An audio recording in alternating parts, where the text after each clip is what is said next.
Welcome back my friends. आज हम लोग बहुत इंपॉर्टेंट टॉपिक डिस्कस करेंगे। थोड़ा केयरफुली पूरा टाइम निकाल कर सुनिए। टॉपिक का नाम है, अगर आप नोट्स बना रहे हैं तो हेडिंग डाल लीजिएगा, विभव मापी। इंग्लिश में कहें तो पोटेंशियोमीटर। आपको नाम से जैसा लग रहा होगा, विभव मापी यानी एक ऐसा यंत्र जिसकी सहायता से हम वोल्टेज नाप सकते हैं, विभव नाप सकते हैं। विभव मापी का भावार्थ ये हुआ कि या तो किसी सेल का विद्युत वाहक बल ज्ञात करना हो तो हम इस उपकरण का प्रयोग करेंगे वहां, या किसी परिपथ में किन्हीं दो बिंदुओं के बीच का विभवांतर ज्ञात करना हो तो इसका प्रयोग करेंगे। ठीक है, नाम से तो समझ में आ ही रहा होगा, विभव मापने की डिवाइस है, ये यंत्र है। लेकिन हो सकता है आपके मन में एक बात और आ रही हो कि विभव नापने के लिए तो हम वोल्ट मीटर इस्तेमाल करते थे, याद है पीछे बताया था। एक डिवाइस और होती है जिसको क्या कहते हैं, वोल्ट मीटर। वो भी क्या करता है, वोल्टेज ही तो नापता है। तो फिर इसकी क्या जरूरत पड़ गई भाई? अगर हमारे पास कोई एक डिवाइस है और सेम काम करने की दूसरी डिवाइस की जरूरत क्यों पड़ेगी और कब पड़ेगी बताओ? जब वो जो पहले की डिवाइस है वो सटीक काम ना करे। देखो ध्यान रखना, विभव मापी और वोल्ट मीटर दोनों में अगर श्रेष्ठता की बात की जाए तो विभव मापी ज्यादा श्रेष्ठ उपकरण है। श्रेष्ठ माने बढ़िया, अच्छा। इसकी शुद्धता ज्यादा है, इसकी मेजरमेंट ज्यादा सही आती है विभव मापी की उसके वोल्ट मीटर की तुलना में। श्रेष्ठता की जो डिस्कशन है वो मैं लिखाऊंगा आगे, फिलहाल मन में रख लो कि हाँ ये ज्यादा अच्छा है वोल्ट मीटर से। क्यों अच्छा है इस पे चर्चा जब टॉपिक पूरा डिस्कस हो जाएगा, इसके बारे में आप जान जाओगे तो आपको समझने में आसानी होगी। ठीक है, अब हम इस पे चर्चा करेंगे तो किस तरह से करेंगे सुन लीजिए। सबसे पहली बात हम बताएंगे उपकरण क्या है और क्यों बनाया। दूसरी बात इसका सिद्धांत क्या है। तीसरी बात इसकी कुछ रचना के बारे में बात करेंगे, कैसा होता है। चौथी बात हम बात करेंगे इसके उपयोग क्या है, यूजेस। ठीक है, जैसे एक सेल का विद्युत वाहक बल निकालना हो इसका इस्तेमाल कर सकते हैं, दो सेलों में तुलना करनी हो अगर विद्युत वाहक बलों की तो इसका उपयोग होता है। फिर हम इसकी भी सुग्राहिता चेक करेंगे, सुग्राहिता बढ़ाने के लिए क्या करते हैं ये करेंगे बात, और अंत में तुलना करेंगे इसकी विभव मापी की, किससे, वोल्ट मीटर से। इस तरीके से हमारा पूरा लॉन्ग क्वेश्चन तैयार होगा। ये मोस्ट इंपॉर्टेंट डाल दीजिए, लॉन्ग क्वेश्चन के लिए इंपॉर्टेंट है। शॉर्ट में तो आते ही बातें इससे, लेकिन लॉन्ग ज्यादा इंपॉर्टेंट है। सबसे पहली लाइन लिखिए इसमें, विभव मापी की सहायता से, विभव मापी की सहायता से, विभव मापी की सहायता से किसी भी सेल का विद्युत वाहक बल ज्ञात किया जा सकता है।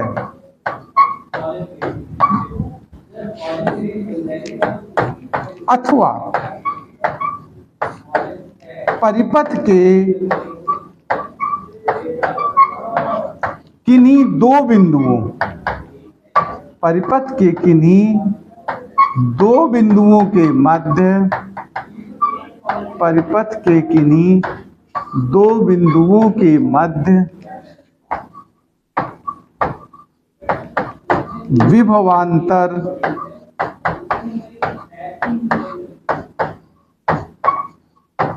ज्ञात किया जा सकता है।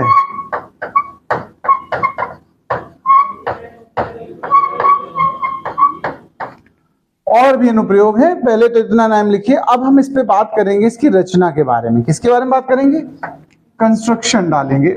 सिद्धांत पहले लोग, रचना बाद में दिखाएंगे, पहले सिद्धांत जानते हैं। सिद्धांत, सिद्धांत को इंग्लिश में हम लोग कहते हैं प्रिंसिपल। क्या कहते हैं भैया जी? हाँ, ध्यान रखिएगा, प्रिंसिपल जो सिद्धांत वाली इंग्लिश है वो पीएल ही रहती है, और जो प्रिंसिपल साहब होते हैं हमारे प्रधानाचार्य उसमें PAL हो जाता है। बस थोड़ा सा ऐसे बता दिया नॉलेज के लिए।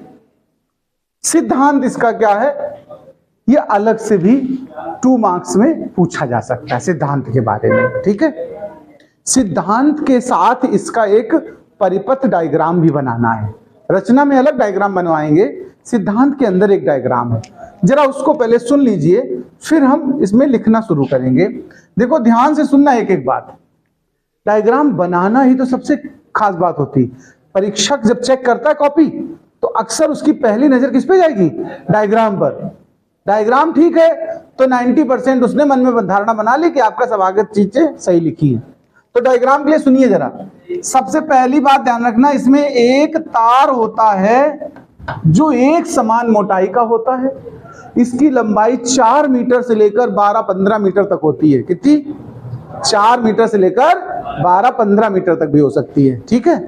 कई मीटर लंबा यानी तार होता है, लेकिन पूरा तार लंबा नहीं बांधा जाता, एक एक मीटर के घुमावदार टुकड़े में बांधा जाता है। मतलब 1 मीटर यूं गया, फिर घुमा के, फिर दूसरा मीटर, फिर तीसरा मीटर, ऐसे मतलब टोटल 1 मीटर की लंबाई के कई टुकड़ों में उसको घुमा घुमा के बांध देते हैं एक ही बोर्ड के ऊपर। एक कार्डबोर्ड होता है, एक लकड़ी का पटरा होता है, उसके ऊपर इसको बनाते हैं।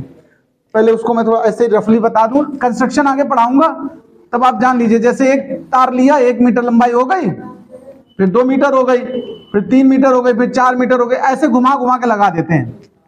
तो ये 4 मीटर से लेकर के कई मीटर तक हो सकता है। आमतौर पे 12 मीटर का इस्तेमाल होता है, 12 टुकड़े होते हैं आमतौर पर, ठीक है।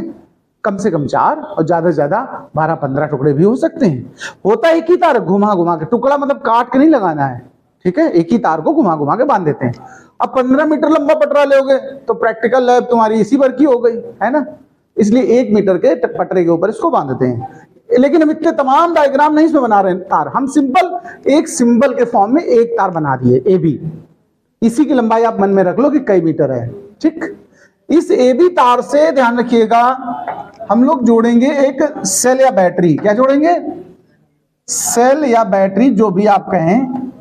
इस सेल या बैटरी को ध्यान देना, इसके भी 2 सिरे होते हैं, एक प्लस और एक माइनस। बहुत आराम से सुनना।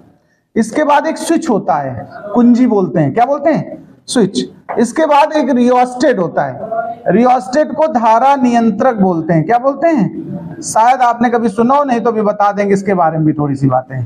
देखो ध्यान देना, ऋण सिरा बैटरी का गौर करो, कुंजी यानी स्विच या के कुछ भी बोल दो, की बोलते हैं इंग्लिश में इसको, हिंदी में कुंजी कहते हैं। ये रियोस्टेट है, RH कहते हैं, धारा नियंत्रक से होते हुए B से जुड़ा है। जबकि इसका एक सिरा इधर वाला देखो, ये पॉजिटिव वाला सिरा हमने कहां से जोड़ रखा है? A बिंदु से। बहुत आराम से सुनते जाना है। ये बैटरी है, इसको B लिख सकते हो, B1 लिख सकते हो। ये बैटरी जुड़ी है, ज्यादा वोल्टेज वाली है। ज्यादा प्लेटें बना दी ना मैंने, 2 प्लेट माने सेल होता है, और 4 और 6 और 8 प्लेटें बना दो तो उसको क्या बोलते हैं? कॉम्बिनेशन ऑफ सेल, यानी वो बैटरी हो जाती है। तो बैटरी का नाम B1 लिख दिया। इसको B1 क्यों कहा? क्योंकि B यहां लिख चुके हैं, अब 2 जगह B लिखना ठीक नहीं है, ठीक है। तो पहली बात समझना जरा फिर से, ये सिद्धांत के अंदर ही सब बातें आएंगी, ये जो इसमें चर्चा कर रहे हैं।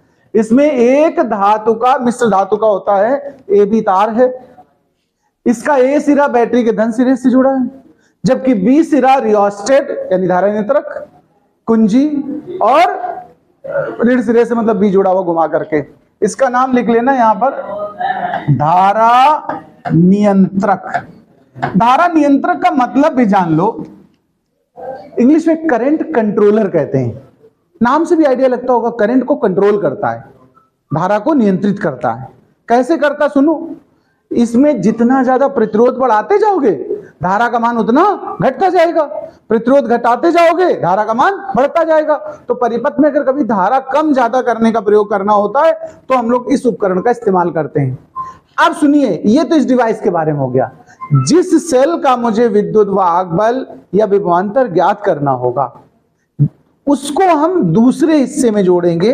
यहां पर देखिए हम जोड़ दे रहे हैं इस तरफ। मान लीजिए किसी सेल का आपको विद्युत वाहक बल E ज्ञात करना है। सेल के लिए हमने विद्युत वाहक बल क्या लिख दिया? E। तो वो इस तरफ A बिंदु से जोड़ेंगे।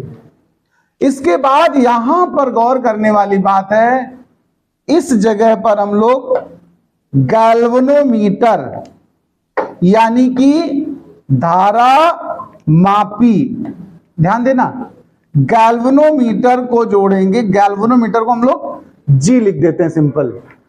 गैल्वेनोमीटर की हिंदी क्या होती है? धारा मापी। धारा को नापता है, मापता है कि कितनी धारा परिपथ में बह रही है और किस दिशा में बह रही है। देखो इसको 3 अलग अलग परिस्थितियों के लिए समझना आपको, ध्यान दीजिएगा, 1, 2 और 3। देखो ये 3 पोजीशंस अलग अलग बनाई है मैंने, एक दिशा में दूसरी दिशा में। क्या मतलब है इसका, थोड़ा इसको जान लीजिए। ये 3 धारा मापी नहीं है, ध्यान रखना सबसे। और ये जो जे लिखा है ना, इधर J1 लिख दो, यहां पर J2 लिख दो। इसका क्या सेंस है ये भी समझ लेना। देखो एक ही गैल्वेनोमीटर है, वो सेल से जुड़ा है, देखो रीढ़ सिरे से तार के द्वारा। और गैल्वेनोमीटर के आगे एक हमने जॉकी बोलते हैं इंग्लिश में, इसको क्या बोलते हैं? जॉकी। क्या बोलते हैं? एक जैसे ये आपको मार्कर दिख रहा है ना, ऐसे ही प्लास्टिक का होता है, उसके अंदर ये जैसे पॉइंट निकला, ऐसे मेटल का निकला होता है, और अंदर से होते हुए यहाँ एक पेचकस लगा होता, पेच लगा होता, उसको घुमा करके इस वाले तार को उससे जोड़ देते हैं। तो जो धारा इसमें आएगी वो इसके अंदर से होकर के इसकी नोक तक पहुंचेगी कि नहीं, बताओ? उस नोक को हम जहां चाहे ए बी तार पे रख सकते हैं। तो जैसे एक बार J1 पे रखा मैंने, तो हमें इसके अंदर जो सुई थी, किसके अंदर? गैल्वेनोमीटर के अंदर, वो एक और इधर घूमी हुई दिखी, तो हमने उठा करके फिर J2 पे रखा। J2 मतलब दोबारा जहां रखा, फर्स्ट पॉइंट पे कहां रखा? J1 पे, इसलिए नाम J1 लिख दिया। J फॉर जॉकी से बना है, इस तरह जॉकी होती है, उसको फिर यहां रख दिया। तुमने देखा होगा डिश वगैरह वाले कभी सिग्नल नापने आते तो उनके पास एक लंबा सा ऐसे लगा होता, उसको छू के ऐसे टच करके देखते हैं, बस वही जॉकी होती, समझ लो वही यहां जॉकी है, ठीक है। फिर यहां टच कराया तो इसका घुमाव सुई का दूसरी तरफ हुआ। ध्यान देना, जो गैल्वेनोमीटर में पॉइंटर लगा होता है, जब J1 पे टच किया तो इधर ऐसे तिरछा घुमा इस तरफ को, फिर हमने कहीं थोड़ी दूर उठा करके रख दिया तो ये दूसरी तरफ घूम गया। इसका क्या मतलब है? देखो अगर एक बिंदु पे इस तरफ घूम रहा है और दूसरे बिंदु पे इस तरफ घूम रहा है, तो बीच में कोई ऐसा बिंदु होगा जहां टच करने में ये किधर भी नहीं घूमेगा, बीचों बीच रहेगा कि नहीं रहेगा, बताओ? तो हमने कई बार इसको टच कराया होगा, हमने दिखाया सिर्फ 3 पॉइंट पे है, कई डायग्राम थोड़े बनाएंगे, समझाना मुझे है। तो मैंने कहा जब J के इस तरफ कहीं टच कराया तो एक तरफ इसका विक्षेप हुआ पॉइंटर का, जब J2 पे टच कराया तो दूसरी तरफ विक्षेप हुआ। इसका मतलब J1 और J2 के बीच में कोई ऐसा बिंदु होगा जहां पर इस पॉइंटर में, धारा मापी के पॉइंटर में कोई विक्षेप प्राप्त नहीं होगा। तो वो बिंदु क्या है? J है, उस पर टच करा दिया ऐसे, देखो यहां शून्य विक्षेप। ये जो परिस्थिति J है, ये कौन सी परिस्थिति को बताती है? शून्य विक्षेप की स्थिति कहते हैं इसको। क्या कहते हैं? ध्यान देना, शून्य विक्षेप। यही मेन टारगेट है यहां हमारा, शून्य विक्षेप की स्थिति प्राप्त करते हैं हम लोग। यहां हमारा मेन टारगेट ये है। इतना हिस्सा आप लोग डायग्राम बनाइए, फिर हम आगे की बातें लिखाते हैं। नोट करिए इसका पूरा। तो देखिए डायग्राम तो बन गया है, अब सुनिए, इसमें कुछ लिखेंगे। लिखने से पहले एक बात और समझ लो, इसमें जो धारा बहेगी, ध्यान रखना, बैटरी की धारा, उसकी दिशा आमतौर पे जब B से निकल कर आएगी धारा, B1 से यानी इससे, तो ये हमेशा A से B की दिशा में बहती है। किस तरफ बहती है? A से B की तरफ बहने का मतलब होता है हाई वोल्टेज A पर है और लो वोल्टेज B पर है, लगातार विभव गिरता चला जाता है, कम होता जाता है वोल्टेज। A से B की तरफ जाने पे वोल्टेज कैसा होता है? डाउन होता है। इससे एक राशि बनती विभव प्रवणता। सबसे पहले हम इसी को परिभाषित कर देना चाहते हैं, विभव प्रवणता। इंग्लिश में कहते हैं पोटेंशियल ग्रेडियंट। क्या कहते हैं? Potential gradient. क्या है इसको जान लें। हम ये कहेंगे कि किसी भी तार में दूरी बढ़ने के साथ साथ विभव के मान में जो परिवर्तन होता है उसी को हम क्या कहते हैं? विभव प्रवणता। इसके लिए सूत्र भी होता है, विभव में परिवर्तन बटे दूरी। हम कहेंगे किसी चालक में दूरी के सापेक्ष विभव परिवर्तन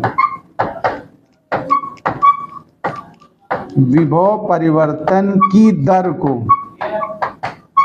दर को विभव प्रवणता कहते हैं। विभव प्रवणता कहते हैं।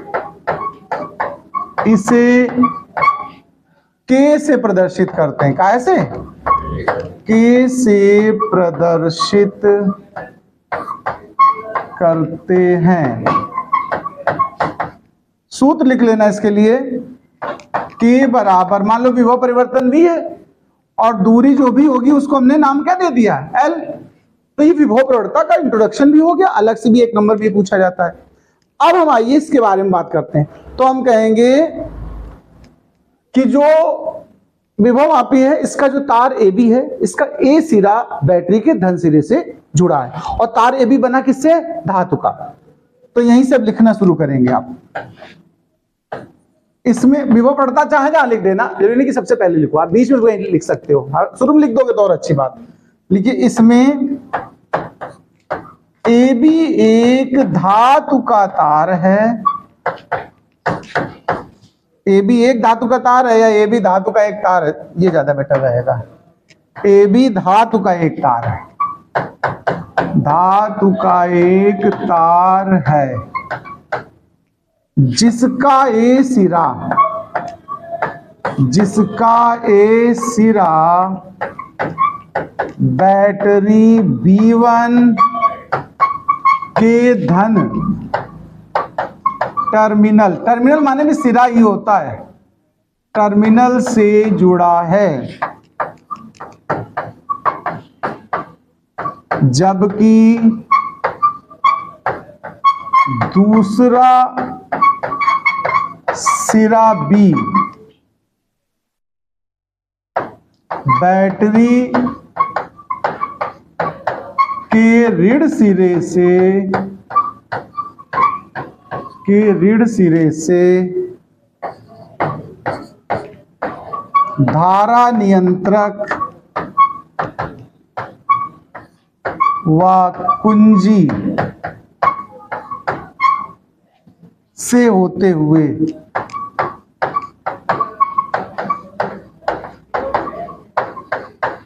जुड़ा है। अब चाहें तो आप थोड़ा यहां धारा नियंत्रक के बारे में एक लाइन लिख लो कि परिपथ में धारा के मान को कम ज्यादा करने के लिए धारा नियंत्रक का प्रयोग करते हैं। तो यहां लिख देना, यहां परिपथ में धारा के मान को परिवर्तित करने के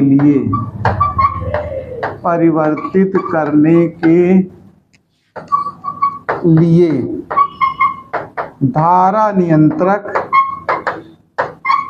और धारा नियंत्रक का सिंबल RH होता है, ठीक है, रियोस्टेट इंग्लिश में कहते हैं ना, इसलिए धारा नियंत्रक का प्रयोग करते हैं। समझते जाना, सब डायग्राम के हिसाब से लिख रहा हूं, कुछ अपने मन से नहीं लिख रहा हूं। आप डायग्राम में देख लो, इतनी बातें हो चुकी हैं।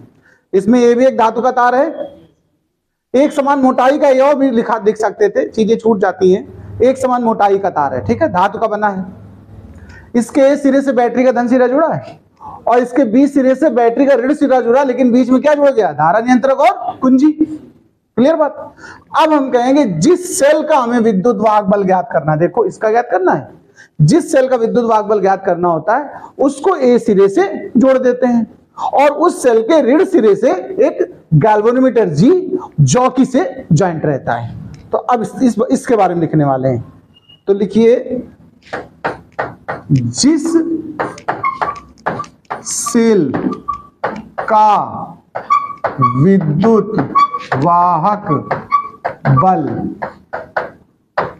ज्ञात करना होता है उसे ए सिरे से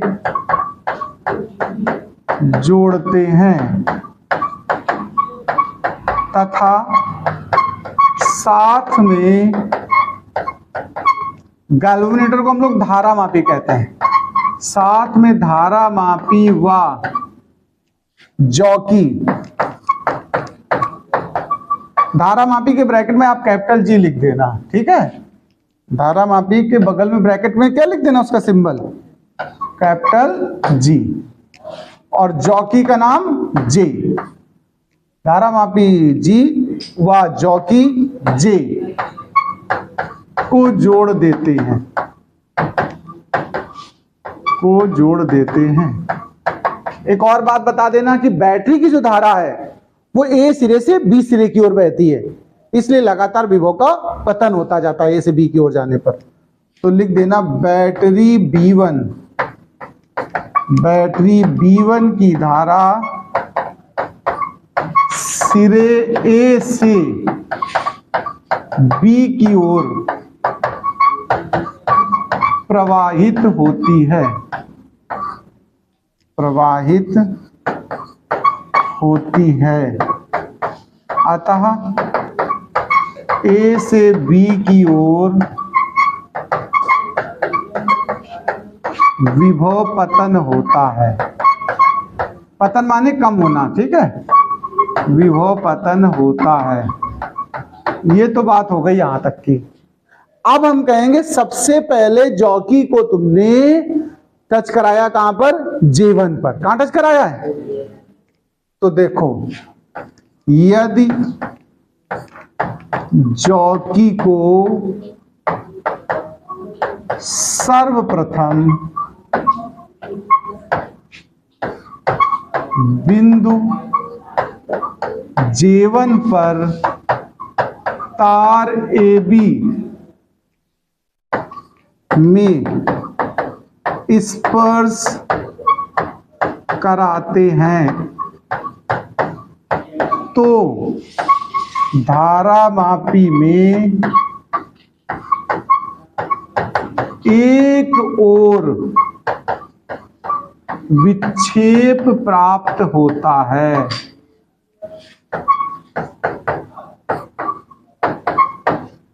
विक्षेप प्राप्त होता है।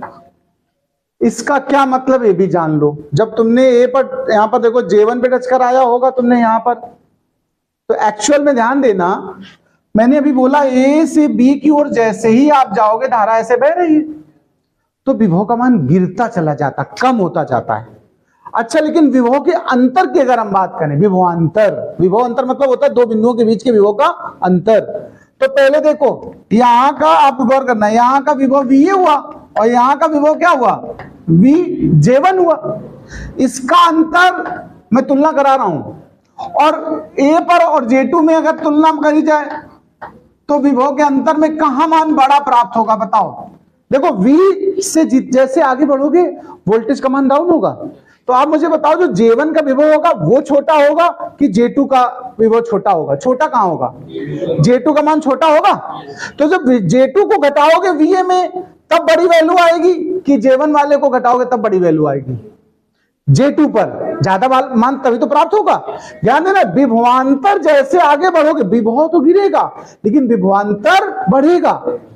तो विभवांतर ये छोटा है अभी सेल से, किससे?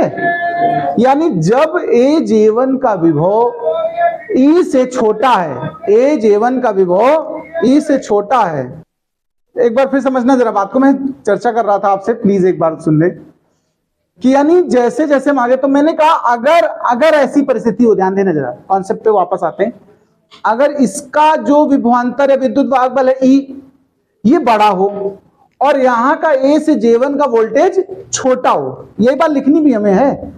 J1 का विभवांतर छोटा है और सेल का विद्युत वाहक बल बड़ा है, तो जो यहां से धारा आएगी, ध्यान देना, गौर करना मेरी बात पे, वो इस तरफ से घूमेगी या इस तरफ से? आप देखो धारा हमेशा किस ओर जाती है? जिस तरफ वोल्टेज कम मिलता है। तो जो बैटरी B1 की धारा आई A तक तो कोई दिक्कत नहीं आएगी, A के बाद उसको दो रास्ते दिखेंगे कि नहीं, बताओ? एक रास्ता दिखेगा A से J1 की ओर और एक रास्ता A से E से होके हुए। अगर यहां वोल्टेज छोटा, विभवांतर J1, तो इधर घूम जाएगी धारा, और अगर ये वोल्टेज छोटा होता E वाला तो यहां से जाती। क्लियर बात? तो अभी उसे ऑप्शन के तौर पे, चूंकि J1 का मान कम है, विभवांतर कम है, किससे? विद्युत वाहक बल E से, इसलिए वो धारा A से J1 पे जाएगी और J1 से आगे जानी होगी तो जाएगी, नहीं तो घूम के गैल्वेमीटर से E के पास पहुंचेगी, उल्टा प्रवाह होगा। तो सुनिए, इसी बात को मैं लिखना है, जरा ध्यान देते जाना, हम नीचे लिखेंगे, बाद में वापस डायग्राम फिर दिखा देंगे। तो मैं कह रहा हूं, देखो पहली परिस्थिति को पॉइंट वाइज कह रहे हैं, तो हम कहेंगे यहां बिंदु ए व J1 के मध्य विभवांतर का मान सेल E के विद्युत वाहक बल से कम है।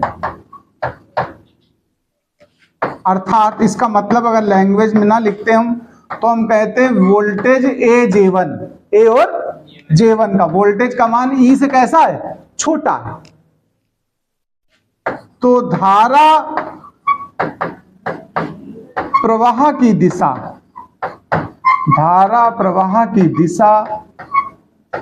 ए J1 E की ओर होगी।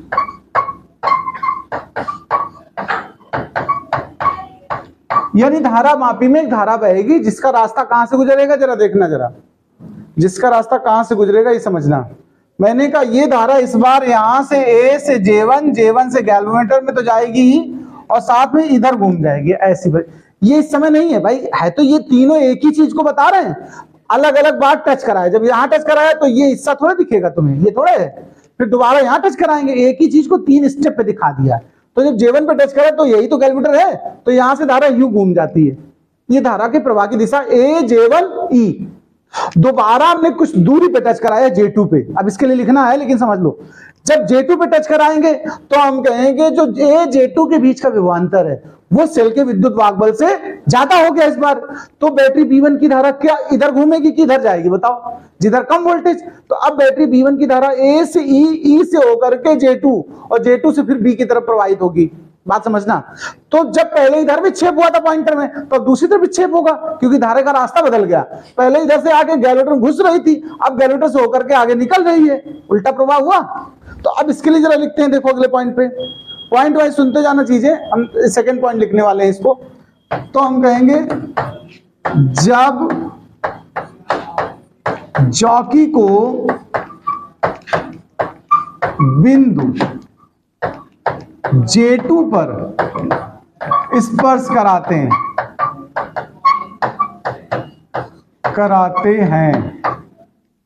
तो A व J2 के मध्य विभवांतर सेल के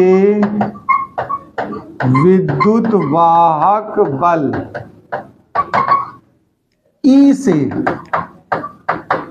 अधिक होगा। क्या मतलब इसका, हमने बताया कि V और A J2 के बीच जो है वो बड़ा है और E इस बार छोटा है।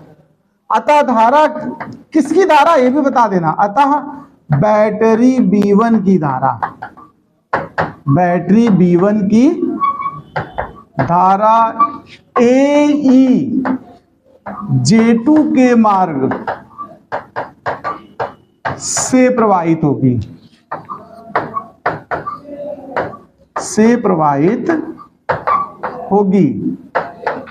तब धारा मापी में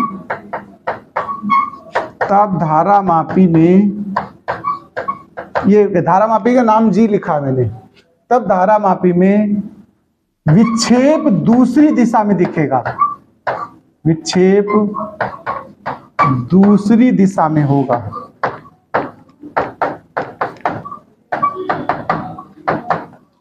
अब देखो मेन मुद्दे पे आते हैं। मैंने कहा आपसे कि एक बार J1 पे टच करा दिया, कहां J1 पर। जब J1 पे टच कराया तो विक्षेप इस तरफ हुआ, जब J2 पे टच कराया तो विक्षेप इस तरफ हुआ।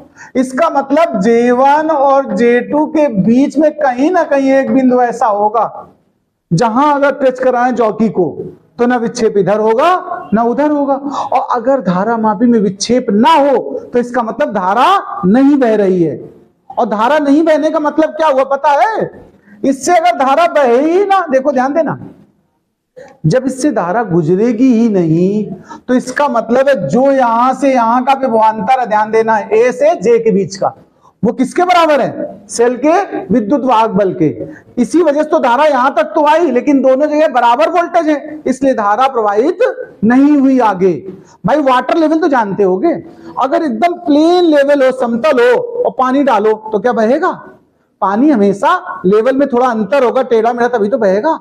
पानी किधर लुढ़कता है? ढाल की तरफ। बोलो ऊंचा नीचा होगा तो नीचाई की तरफ जाएगा, लेकिन अगर एकदम प्लेन लेवल हो, वाटर लेवल इसी तो कहते हो, तो वाटर का फ्लो रुक जाता है। वैसे यहां है, अगर विभवांतर नहीं है तो धारा प्रवाहित नहीं होगी। और यहां मैंने जब टच कराया तो विक्षेप नहीं मिला, मतलब धारा नहीं है। धारा नहीं का मतलब क्या हुआ कि जो इनके बीच का विभवांतर हो किसके बराबर है? सेल के विद्युत वाहक बल के बराबर। निकल आया मान ई का। ई का मान ही तो निकालने आए थे हम। जरा आगे सुनिए, ये सिद्धांत चल रहा, अभी सिद्धांत चल रहा, ध्यान रखना, अलग से सिद्धांत पूछा जाता है। चलो देखो, एक दो बार पढ़ोगे समझ जाओगे। थर्ड पॉइंट पे आते हैं। फर्स्ट पॉइंट सेकंड पॉइंट से हमें यह पता चल गया कि J1 और J2 के बीच कोई ऐसा बिंदु निश्चित होगा जहां पर विद्युत वाहक बल E और विभवांतर दोनों समान होंगे और गैल्वेमीटर से धारा नहीं बहेगी। तो हम कहेंगे स्पष्ट है कि बिंदु J1 व J2 के मध्य कोई ऐसा बिंदु अवश्य होगा जिस पर जॉकी को स्पर्श कराने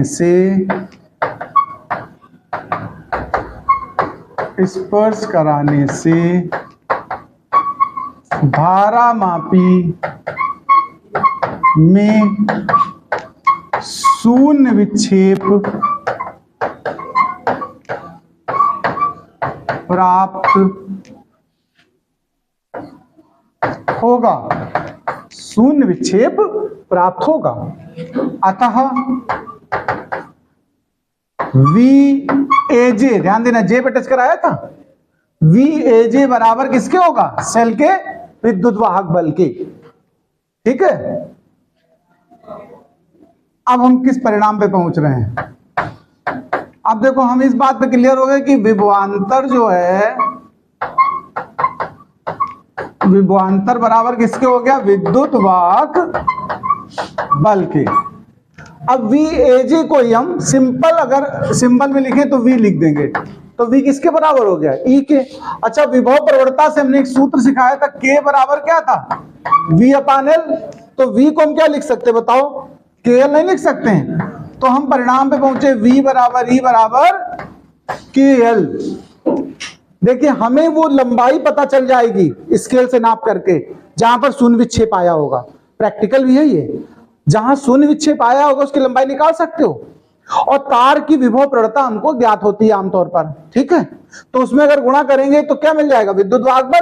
और चूंकि वो किसके बराबर है? विभवांतर के। हमें मिलता विभवांतर है, लेकिन उससे हम पता क्या कर लेते हैं? विद्युत वाहक बल, क्योंकि इस जगह दोनों बराबर हो जाते हैं। यहां पर ये सिद्धांत पूर्ण हुआ, तुम्हारा विभव मापी का सिद्धांत हुआ है। अब रचना की बात हम इसके बाद करेंगे, नोट कर लो इतना। तो विभव मापी के सीक्वेंस में हम बात करते हैं आज कि विभव मापी में जो तार हमने प्रयोग किया था वो धातु का एक तार था।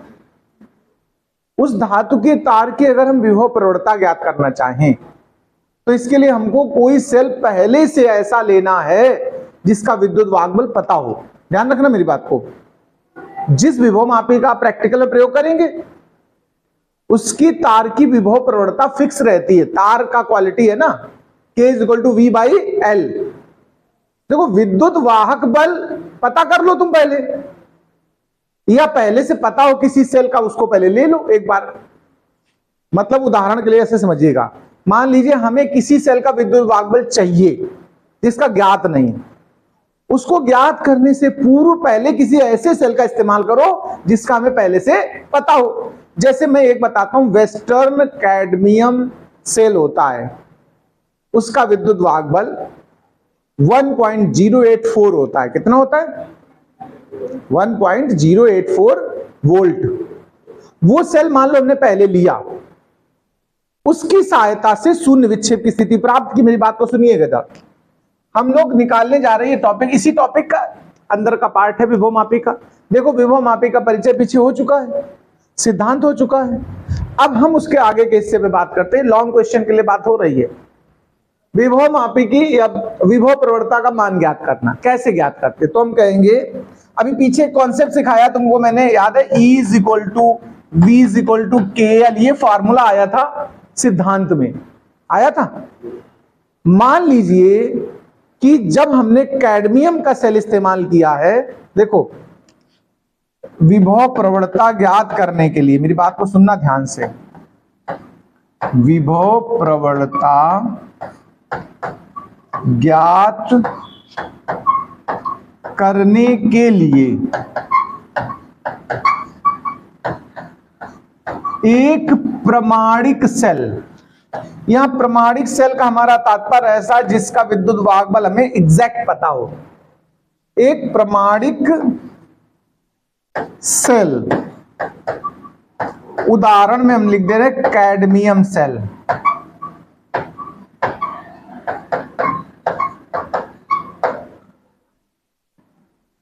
जिसका विद्युत वाहक बल, देखो विद्युत वाहक बल को हम ईएमएफ भी कहते हैं शॉर्ट में, 1.084 वोल्ट। एक प्रमाणिक सेल लेते हैं, तब शून्य विक्षेप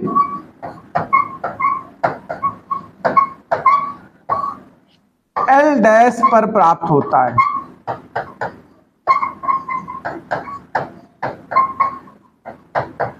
मतलब कहने का, देखो पीछे आपके पास डायग्राम बना होगा विभवमापी का, हमने जो ब्लॉक डायग्राम बनाया था उसमें एक तार याद है, ए बी तार, AC तार बनाया था हमने, ए बी या AC जो भी तार बनाया हो, ए बी तार था।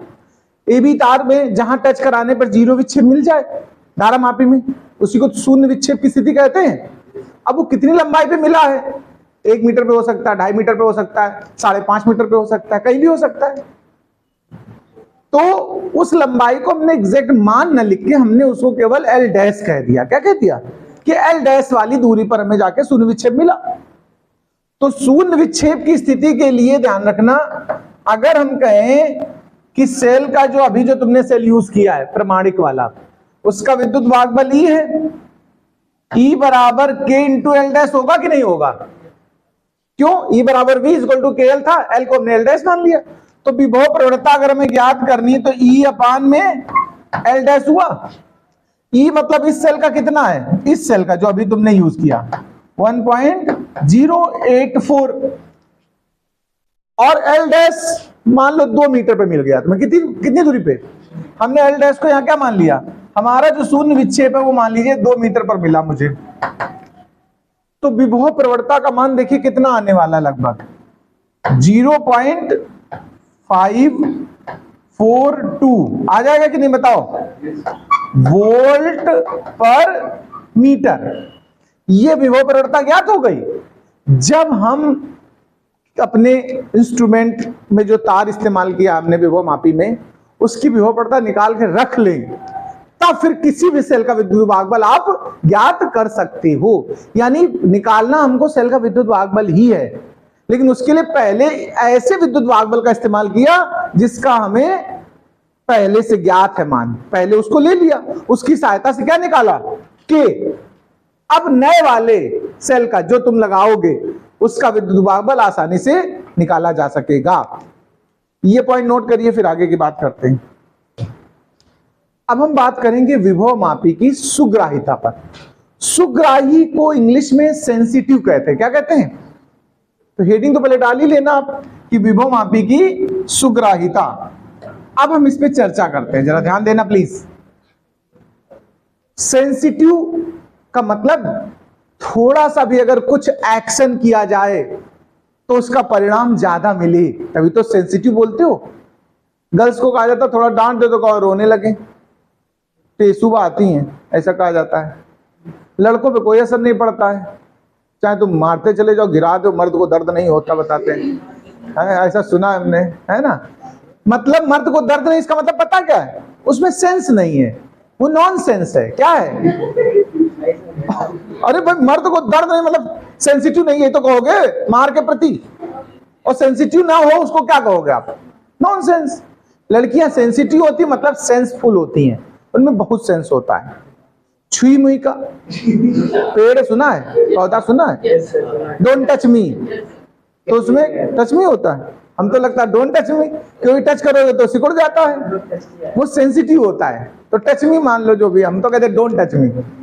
कहने का भावार्थ सुनिए, यहां पर विभव मापी में सेंसिटिविटी का भाव है कि देखो एक जगह हमने टच कराया था जॉकी को, याद है सिद्धांत में सिखाया था, जब शून्य विक्षेप आया था उस जगह का नाम हमने क्या बोला था? जे, याद है? जे बिंदु पे जब स्पर्श कराया था तो धारा मापी में शून्य विक्षेप आया था, ये तो याद होगा। क्लियर है सबको बात? तो शून्य विक्षेप अगर, लेकिन हम जे बिंदु से थोड़ा सा भी जॉकी को इधर उधर खिसकाएं हल्का सा, तो धारा मापी की सुई में ज्यादा विक्षेप मिल जाए, तो इसका मतलब धारा मापी, ये विभव मापी कैसा बना हुआ है? सेंसिटिव है। थोड़ा सा भी इधर उधर खिसकाने पर उसका बदले में ज्यादा विक्षेप मिल रहा है, इसका मतलब ज्यादा सेंसिटिव है। और थोड़ा बहुत मान इधर उधर करने पर कोई असर ही ना पड़े तो उसको क्या कहोगे? Non sensitive. भाई आप अगर बड़ी आंखें करके दिखा दो बच्चा डर जाए तो सेंसिटिव है, और तुम आंखें निकाल के दे दो और फिर ना डरे तो ही तो ना सेंसिटिव है। कहने वाले थोड़ा सा चेंज। तो यहां हम सेंसिटिविटी का मतलब पहले बताएंगे कि अगर जॉकी को शून्य विक्षेप की स्थिति से थोड़ा सा ही विस्थापित करने पर हमें धारा मापी में पर्याप्त विक्षेप प्राप्त हो तो हम कहेंगे विभव मापी हमारा सुग्राही है। पहली बात तो ये बताएंगे। तो लिखिए यहां पर, यदि जॉकी को शून्य विक्षेप की स्थिति, शून्य विक्षेप की स्थिति से थोड़ा सा ही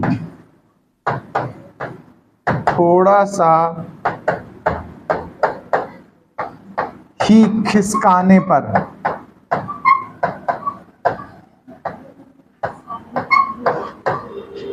धारा मापी में, धारा मापी को गैल्वेनोमीटर इंग्लिश में कहते हैं ना जी, धारा मापी जी में अधिक विक्षेप प्राप्त हो तो विभव मापी सुग्राही होगा। सुग्राही, ग्राही लिखा है, ठीक है, सुग्राही होगा। अब बात आती है कि अगर सुग्राही ना हो या सुग्राही बनाना हो तो क्या करेंगे? तो ध्यान रखना, विभव मापी की जो सुग्राहिता है वो विभव प्रवणता पर निर्भर करती है। किस पर? के पर निर्भर करती है, ठीक है। विभव प्रवणता जितनी छोटी होगी सुग्राहिता उतनी ज्यादा होगी, ध्यान रखना, उल्टा है। तो हम यहां एक बात ये भी बोलेंगे कि विभव मापी की सुग्राहिता, विभव मापी की सुग्राहिता विभव प्रवणता के पर निर्भर करती है। यदि के का मान अधिक होगा, यदि के का मान अधिक होगा तो विभव मापी कम सुग्राही होगा। विभव मापी कम सुग्राही होगा, जबकि के छोटे मान के लिए, के छोटे मान के लिए विभवमापी अधिक सुग्राही होगा, अधिक सुग्राही होगा। लिखा भाई? अच्छा, हम जानते हैं एक बात, देखो हम जानते हैं, क्या जानते हैं कि विभवमापी के बराबर क्या होता है? V अपान L। के जितना छोटा होगा विभवमापी उतना सुग्राही होगा। के का मान कम से कम पाना हो तो L का मान ज्यादा से ज्यादा होना चाहिए कि नहीं, बताओ? यानी जो विभवमापी में तार इस्तेमाल किया है तुमने, वो जितना ज्यादा लंबा होगा विभवमापी उतना ही सुग्राही होगा। बोलो, मान लीजिए एक विभवमापी तुम्हारा 8 मीटर लंबे तार का है और दूसरा 12 मीटर लंबे तार का, तो कौन सा ज्यादा सुग्राही हुआ? 12 मीटर वाला। लंबाई जितनी ज्यादा होगी तार, यानी अगर सुग्राहिता बढ़ाने के लिए प्रश्न आ जाए, 1 नंबर में आता है साहब कि विभवमापी की सुग्राहिता बढ़ाने के लिए क्या करना होगा, तो तार की लंबाई बढ़ानी होगी या बड़ी लंबाई का तार इस्तेमाल करना होगा। भाई बड़ा तार इस्तेमाल करना होगा। तो यहां हम लिखेंगे विभवमापी की सुग्राहिता बढ़ाने के लिए, विभवमापी की सुग्राहिता बढ़ाने के लिए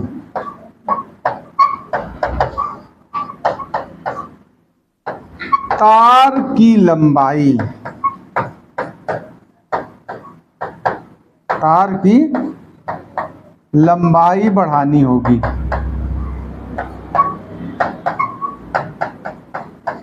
ये लिखा कि नहीं लिखा, बताओ? इसको नोट करो, फिर आगे की बात करते हैं। तो चलते रचना के बारे में बात करते हैं। ठीक है, देखो मैंने आपको जब सिद्धांत पढ़ाया तो थोड़ा सा एक्सप्लेन किया भी था, फिर बताते हैं। एक लकड़ी का 1 मीटर के आसपास लंबाई का एक पटरा होता है। पटरा तो समझते हो ना, तख्ता, मेज में जो लगे होते हैं पटरे। लकड़ी का एक पटरा होता है, वुडन ब्लॉक, 1 मीटर से थोड़ा ज्यादा ही लंबाई होती है। ये देखो, ये हिस्सा जो तुम्हारे सामने मैंने दिखाया, इतना हिस्सा ध्यान रखना है। ये वुडन ब्लॉक यहां से स्टार्ट है, उसके ऊपर वो जो ब्लू कलर है वो स्केल को रिप्रेजेंट किया मैंने। ये वुडन ब्लॉक है, ये पूरा, ये सब क्या है? ये लकड़ी का एक पटरा लिया गया है पूरा। ये लकड़ी का मोटा सा पटरा है। थिकनेस शो करने के लिए साइड में मैंने बॉर्डर बना दिया ऐसे कि ये पटरा थोड़ा मोटा आपको महसूस हो जाए। ठीक है, ये लकड़ी का पटरा है। इसके ऊपर एक पेंच यहां लगा है, देखो ध्यान देना, ये पेंच है या टेप, आप कुछ भी T1 टर्मिनल कह सकते हो। स्क्रू लगा होता है, इसी में तार बांधते हैं। इसी का नाम बिंदु ए रखेंगे। आप क्या रखेंगे? ये पॉइंट ए के लिए इस्तेमाल हुआ है। ये ए पॉइंट है, पहला पॉइंट का नाम क्या हमने दिया है? ए। और दूसरा जो लास्ट पॉइंट है उसका नाम क्या दिया है? बी। इन्हीं के बीच में तो बैटरी जोड़ी थी, याद है? ए बी तार जो बनाया था हमने, एक सिंगल वायर बना दिया था वहां पीछे। यहाँ एग्जैक्ट पोजीशन दिखा रहे हैं। इसमें आप देखो कई टुकड़े इसमें ऐसे ऐसे घुमा घुमा कर एक लंबा तार था, उसको कई बार 1 मीटर की लेंथ में जोड़ा हुआ है। शुरुआत यहां से हुई, 1 मीटर लंबा ले गए, फिर पेंच लगा है, वहां से घुमा दिया ऐसे, फिर 1 मीटर लंबा, फिर ऐसे घुमा दिया, फिर ऐसे घुमा दिया। ये 4 मीटर से लेकर आमतौर पे 12 मीटर तक होता है। आमतौर पे पोटेंशियोमीटर 4 मीटर से लेकर 12 मीटर लंबाई का किसी का भी हो सकता है। मैं पीछे बता ही चुका हूं, जितना ज्यादा लंबा तार उतना ज्यादा सुग्राही, सेंसिटिव बनेगा। तो ज्यादातर जो तुम्हें लैब में मिलेगा, ये प्रैक्टिकल है लैब में 12th के लिए, पोटेंशियोमीटर का, विभवमापी का, उसमें 10 मीटर या 12 मीटर का अक्सर यूज किया जाता है। 15 मीटर तक का मैंने यूज किया है। ठीक है, तो आमतौर पे लेकिन 4 से 12 मीटर का एवरेज रहता है। तो रचना में यही बात हमें लिखनी भी है कि एक लकड़ी के पटरे पे, ठीक है, तार को 1 मीटर की लंबाई में, 1 मीटर की लंबाई में कसा जाता है। ये जितने मीटर का होगा, 10 मीटर का, 10 टुकड़े घूम जाएंगे, 10 बार ये राउंड लेगा। 4 का है तो 4 बार, 6 का है तो 6 बार। इसमें कोई नंबर फिक्स करने की जरूरत नहीं है, आप जितने बनाओ। जैसे मैंने कितने बनाए, 1 2 3 4, आप 5 6 7 बना लो, जितनी इच्छा हो तुम्हारी। ठीक है, और इसमें एक स्केल लगा होता है। ये स्केल है, ये क्या बंधा हुआ इसके साथ में बगल में, 1 मीटर लंबाई का स्केल होता है, 1 मीटर लेंथ का। इसको बगल में बांध ही देते हैं अक्सर, आप हटा भी सकते हो। बांधे इसलिए हमने, क्यों? जहां पर भी हमारा न्यूट्रल मिलेगा, शून्य बिंदु, उसी के सामने की रीडिंग पढ़ लो। जैसे मान लीजिए जॉकी का मतलब एक विसर्पी कुंजी होती, खिसकाई जाती है। आप देखना वहां लैब में ऐसे खिसकाने वाला सिस्टम होता है।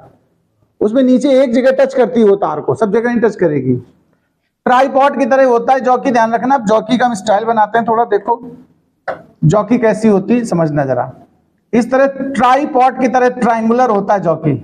ये 3 जगह इसमें पॉइंट बने होते हैं, खिसकते हैं, और वो जो जॉकी टच करेगी वो कहीं एक जगह टच करेगी इस तार को। तो इसको जॉकी में 3 स्टैंड जैसे पॉइंट बने होते हैं इस तरह, उनको खिसकाने के लिए सिस्टम होता है ऐसे। ये जॉकी है, जॉकी को हम इसके ऊपर खिसका रहे हैं, इसका नाम हमने क्या दिया हुआ है, जॉकी। कहीं एक जगह टच करेगी, जैसे यहां टच करे सपोज करो, इसको जे नाम दे दो। विसर्पी कुंजी भी कहते हैं हिंदी भी, इसको क्या बोलते हैं, खिसकता है। ये ट्रायंगुलर होता है, ऐसे खिसकाते हैं।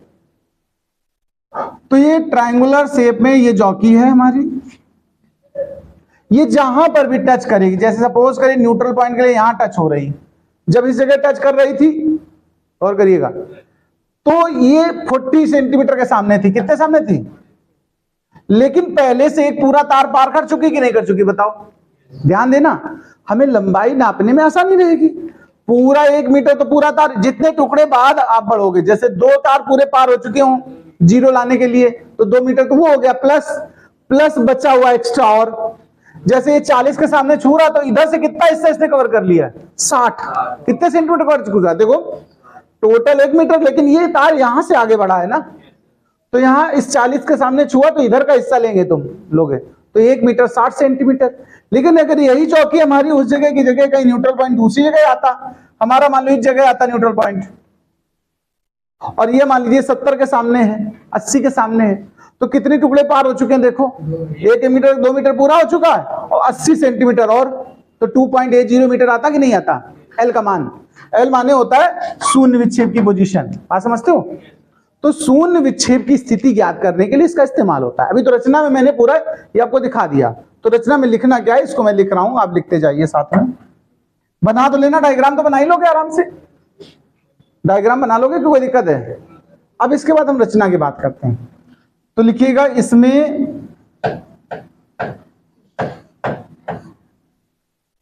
लकड़ी के पटरे पर, लकड़ी के पटरे पर 1 मीटर की लंबाई में, ठीक है, धातु का तार, धातु का तार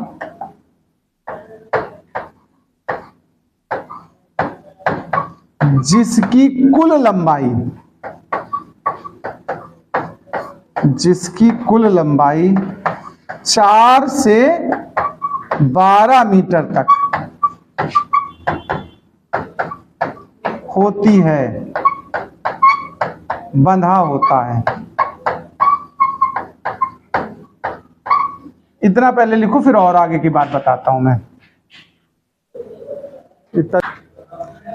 इस तार का ध्यान रखना, ये जो तार इस्तेमाल किया है, इस तार का उच्च विशिष्ट प्रतिरोध, देखिए विशिष्ट प्रतिरोध ज्यादा होना चाहिए, उच्च विशिष्ट प्रतिरोध व निम्न प्रतिरोध ताप गुणांक, निम्न प्रतिरोध ताप गुणांक, याद होगा पीछे हमने इसको अल्फा सिंबल दिया था, निम्न प्रतिरोध ताप गुणांक होता है। ये जो सब तार है 1-1 मीटर लंबे, इनको आप इस तरह भी इस्तेमाल कर सकते हो। देखो 1-1 मीटर का टुकड़ा भी लेकर के यहां पर आप धातु की पत्तियां भी जोड़ सकते हो, एक तरीका ये भी है। देखो यहां पर आप क्या कर सकते हो, धातु की स्ट्रिप जोड़ दीजिए, तो भी श्रेणी क्रम में आ जाएगा। देखो पूरी एक लंबाई हो जाएगी कि नहीं। तो हम इस बात को यहां लिख दे रहे हैं, ये तार धातु की पत्तियों, ब्रैकेट में स्ट्रिप्स लिख देना, स्ट्रिप्स की सहायता से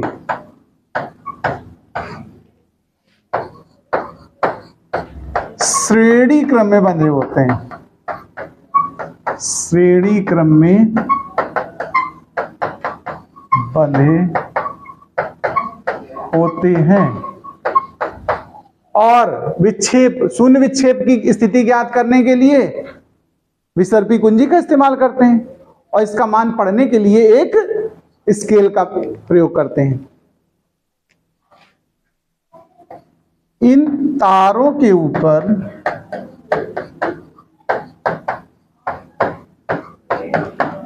एक विसर्पी कुंजी, विसर्पी माने जो खिसकती है, स्लाइड करने वाली, स्लाइडिंग जॉकी कहते हैं इसको। इंग्लिश में क्या कहते हैं? हिंदी में विसर्पी कुंजी और इंग्लिश होती है स्लाइडिंग जॉकी।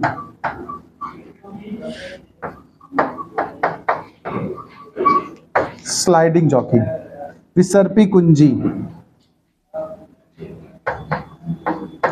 लगी रहती है जिसकी सहायता से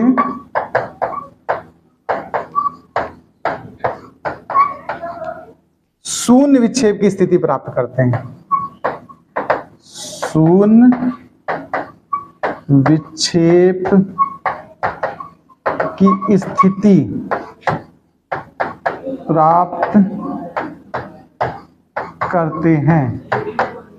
ये तो बात हो गई यहां तक की।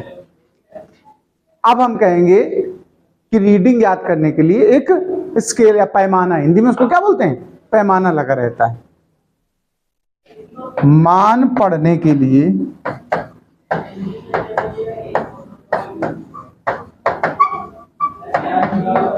एक पैमाना लगा होता है। पैमाना को इंग्लिश में क्या बोलते हैं हम लोग? स्केल लगा रहता है। रचना इतनी है, रचना में कुछ ज्यादा कठिनाई नहीं है, इसको नोट कर लें भाई।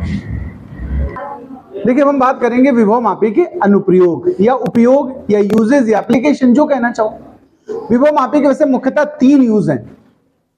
पहला यूज होता है किसी अज्ञात सेल के विद्युत वाहक बल को ज्ञात करना। ये पीछे सिद्धांत में ही शामिल हो चुका था, ई का मान निकालना, तो उसको अलग से बताने की जरूरत है नहीं। 2 और यूज हैं जो तुम्हें सीखने हैं। ये पिछले साल बोर्ड एग्जाम में आए हुए क्वेश्चन का उपयोग बताने वाला हूं।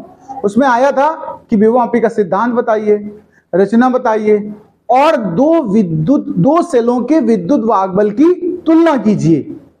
फिर लास्ट में पूछा था कि विभव मापी वोल्ट मीटर से क्यों ज्यादा अच्छा है, तुलना करनी है।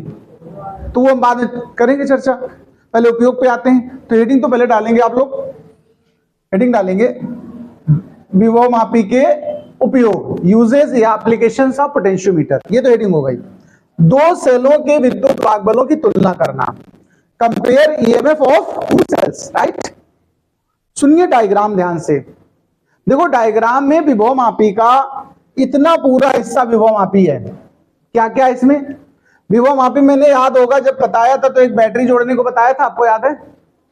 एक बैटरी जोड़ना सिखाया था मैंने। पीछे सिद्धांत में देखो, एक बैटरी B1 थी, वो बैटरी B1 है। B1 का कनेक्शन कुंजी और रियोस्टेट से था कि नहीं था? बताओ, याद है तुम्हें कि नहीं याद है? रियोस्टेट RH यूज किया था हमने। धारा नियंत्रक कहते हैं, धारा को कम ज्यादा करने का काम करता है। बैटरी का धन सिरा A से जुड़ा था, बैटरी का ऋण सिरा B से जुड़ा था। अब गौर करिएगा, इस पूरे हिस्से को प्राइमरी सर्किट कहते हैं। जब सवाल लगवाएंगे हम, न्यूमेरिकल्स कराएंगे, तो हम आपको बताएंगे प्राथमिक परिपथ, और इस इधर के हिस्से को सेकेंडरी सर्किट कहते हैं। यहां फिलहाल हमें 2 सेलों की विद्युत वाहक बल की तुलना करनी है। तो ए सिरे से ध्यान रखना, दोनों सेलों को जोड़ा है। गौर से देखना मेरी बात को। दोनों सेलों को हमने कहां से जोड़ा है? ए सिरे से जोड़ा है, और इन दोनों का आपस में कनेक्शन करके एक धारा मापी G से जोड़ दिया, गैल्वेनोमीटर। गैल्वेनोमीटर में जो ये लाइन जुड़ी है, ये पैरेलल एक वायर जोड़ा जाता है, इसको संट कहते हैं। क्या कहते हैं? इस वायर का नाम क्या है? संट।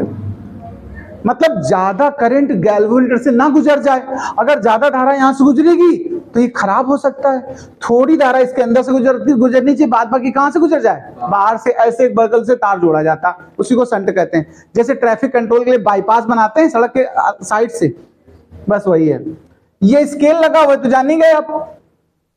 ये कई मीटर का तार है इसमें, और यहां से होकर के विसर्पी कुंजी जे शून्य विक्षेप की स्थिति में यहां टच हो रही है। सपोज करो, मेरी बात को ध्यान से सुनना, ये जो सेल दोनों जोड़े गए, यहां पर एक पॉइंट और गौर करिएगा, इस जगह पर ध्यान देना प्लीज। यहां पर स्विच लगा है, क्या लगा है भैया? स्विच। क्या लगा है भाई जी? स्विच माने समझते हो ना, कुंजी की। देखो यहां दो स्विच इस तरह लगे हैं, जब चाहो तो सर्किट में E1 से धारा भेज लो, और जब चाहो तो E2 से। अभी दोनों ऑफ हैं, अभी दोनों कैसे हैं? अगर यहां डॉट बना दें तो इसका मतलब क्या हुआ? सर्किट में E1 सेल ऑन हो गया या चालू हो गया, कनेक्ट हो गया। तो अभी धारा कौन सा सेल दे रहा है? E1। यही बात हमें बतानी भी है। पहले तो ये बताना है कि धारा मापी में जिन दो सेलों का विद्युत वाहक बल हमें तुलना करनी है, उनको टर्मिनल ए से और जी वगैरह से होते हुए जॉकी के बीच में जोड़ दिया है। तो पहली एक लाइन तो यही बता दें हम, ये डायग्राम बनाना ही पड़ेगा आपको। फर्स्ट लाइन में तो आप ये लिखिएगा, जिन, ज्यादा पतला हो गया, इसको मोटा करें थोड़ा, जिन दो सेलों के विद्युत वाहक बलों की तुलना करनी होती है,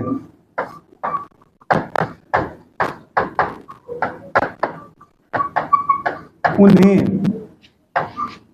बिंदु ए व जॉकी जे के मध्य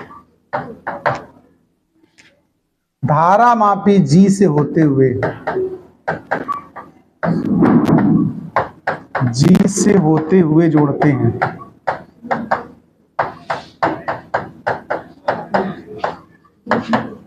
ये तो बात हो गई यहां की। अब हम बात करेंगे, सबसे पहले हमने सर्किट में कनेक्ट किया है E1 सेल को। किसको? तो सर्वप्रथम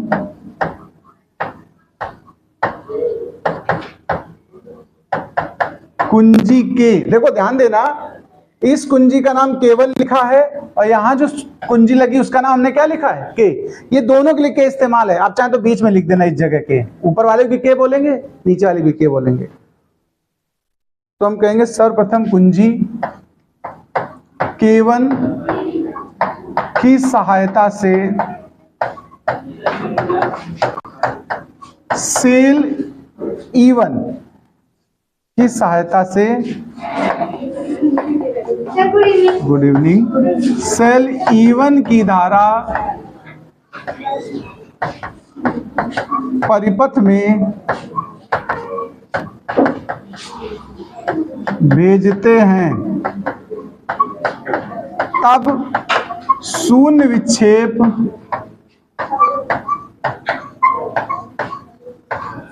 L1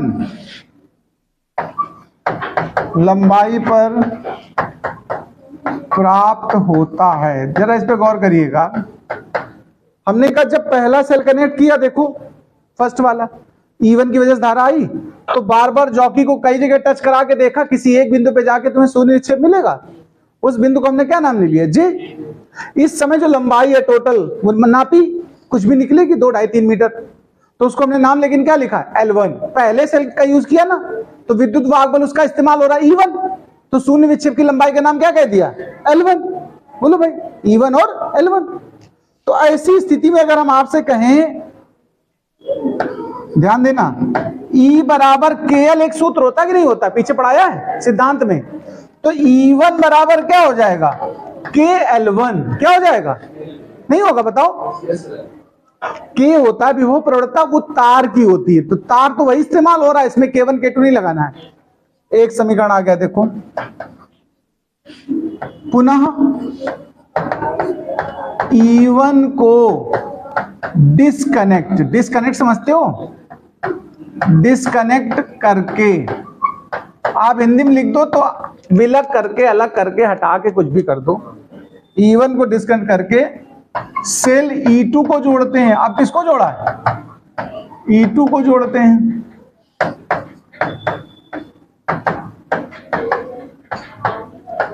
तो E2 की धारा के कारण, E2 की धारा के कारण, अब जब E2 से धारा भाई तो शून्य विक्षेप क्या उसी जगह मिलेगा क्या भाई? विद्युत वाहक बल अलग अलग है तो धारा भी अलग अलग होगी, तो शून्य विक्षेप भी कहीं नई जगह मिलेगा। उसकी लंबाई हमने L2 नाम दे दिया। क्या दे दिया? तो E2 की धारा के कारण शून्य विक्षेप L2 लंबाई पर प्राप्त हुआ,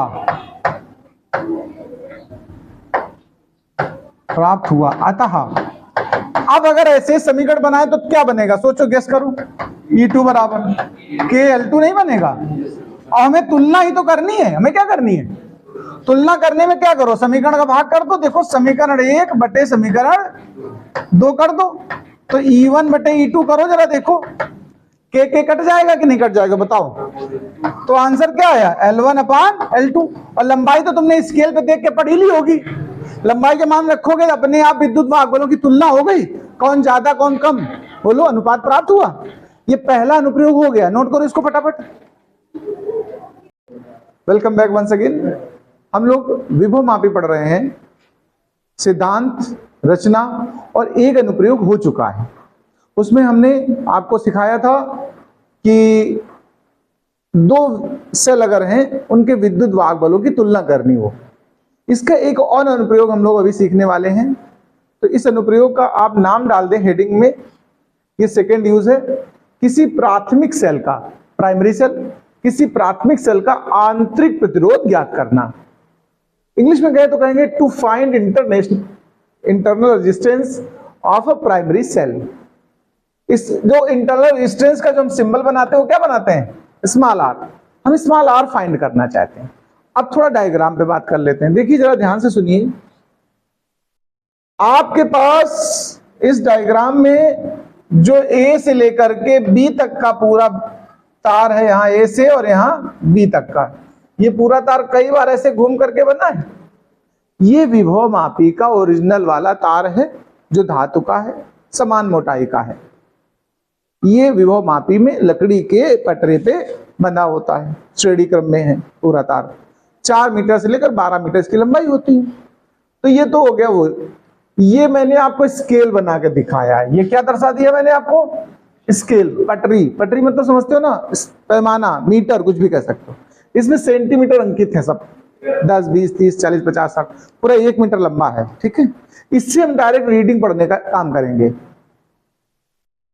ए सिरे से हमने एक बैटरी B1 को जोड़ रखा है, उसके बाद स्विच लगा हुआ, इसके बाद धारा नियंत्रक RH लगा है। RH की सहायता से हम परिपथ में धारा के मान को कम ज्यादा कर सकते हैं, कंट्रोल करते हैं। इसका इंग्लिश नाम होता है current controller.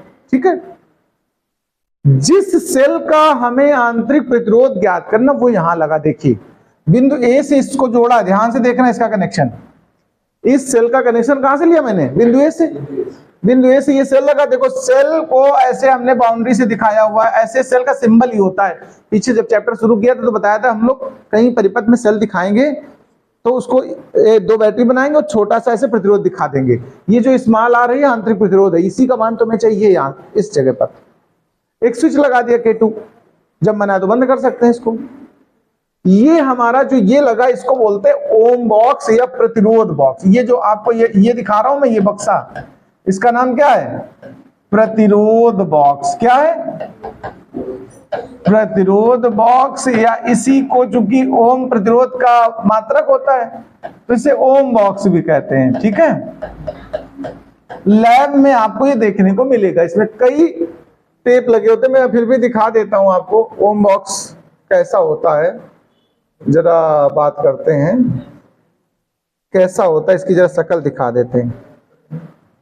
Resistance box, resistance box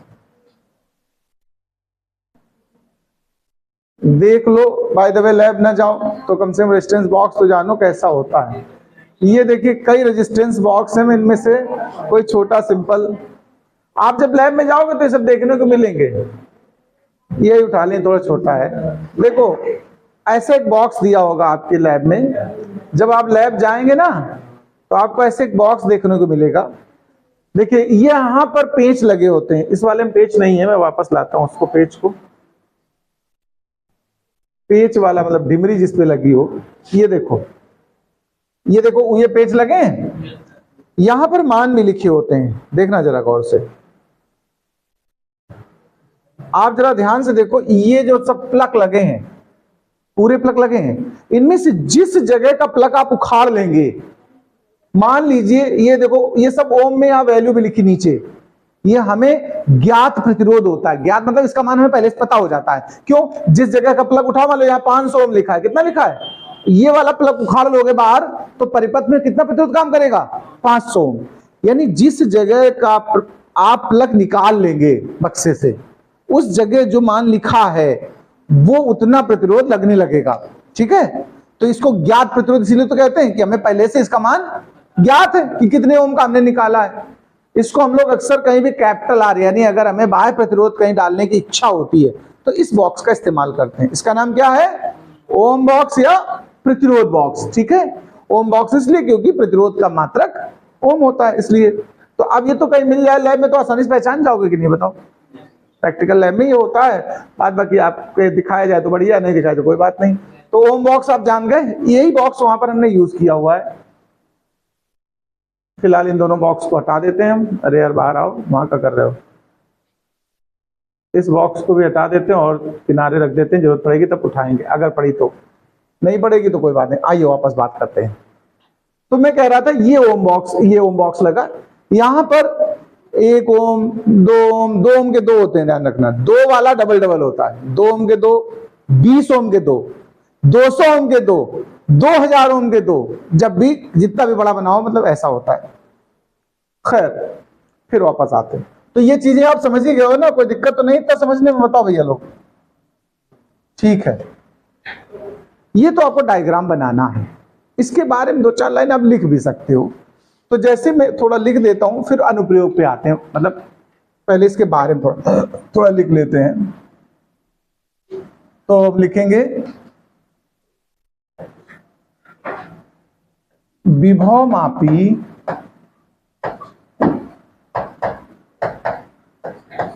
के बिंदु ए से उस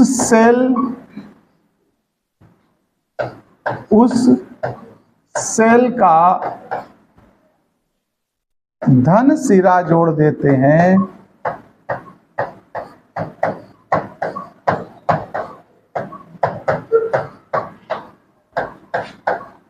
जिसका आंतरिक प्रतिरोध ज्ञात करना होता है, जिसका आंतरिक प्रतिरोध ज्ञात करना होता है। माना कि प्राथमिक सेल का विद्युत वाहक बल E व आंतरिक प्रतिरोध R है, ये हमने और मान लिया। अब सुनिए, इस सेल के साथ समांतर क्रम में हमने ओम बॉक्स लगा दिया है। इसी सेल के साथ समांतर क्रम में प्रतिरोध बॉक्स R ब्रैकेट में लिख देना, लगा देते हैं तथा कुंजी K2 का प्रयोग करते हैं। देखिए डायग्राम के हिसाब से सब बातें हो रही हैं। अब हम कहेंगे एक गैल्वेनोमीटर और जॉकी जे इससे कनेक्ट हो जाएगी, और जॉकी जिस भी बिंदु पर शून्य विक्षेप देगा वहां हम उसको टच कराएंगे।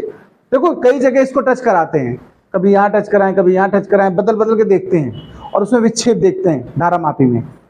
हम ये देखते हैं, मान लो जैसे उदाहरण के लिए इसको भी समझ लो, प्रैक्टिकल जब आप करोगे, बाय द वे मौका मिले तुम्हें करने का है तो ये प्रैक्टिकल आपके कोर्स में, बट कराया जाए कि ना वो तुम्हारी स्कूल वालों पर डिपेंड करता है। मान लीजिए पहले आपने यहाँ टच किया तो धारा मापी की सुई इधर घूम गई, फिर तुम एक आध लाइन बढ़ा के यहाँ कहीं टच करा दो तो देखा हमने उधर घूम गई। एक बार इधर और एक बार उधर जहां टच करे, यानी शून्य विक्षेप उसके बीच में कहीं मिलेगा तुम्हें। ऐसे अदल बदल के धीरे धीरे बदल बदल के देख लो, किसी न किसी जगह कम विक्षेप होगा, फिर थोड़ा कम, फिर थोड़ा कम, जीरो के आसपास जहां आएगा, जहां जीरो है वहीं टच करा दो फाइनली। उसकी रीडिंग स्केल से पढ़ के नोट कर लेना।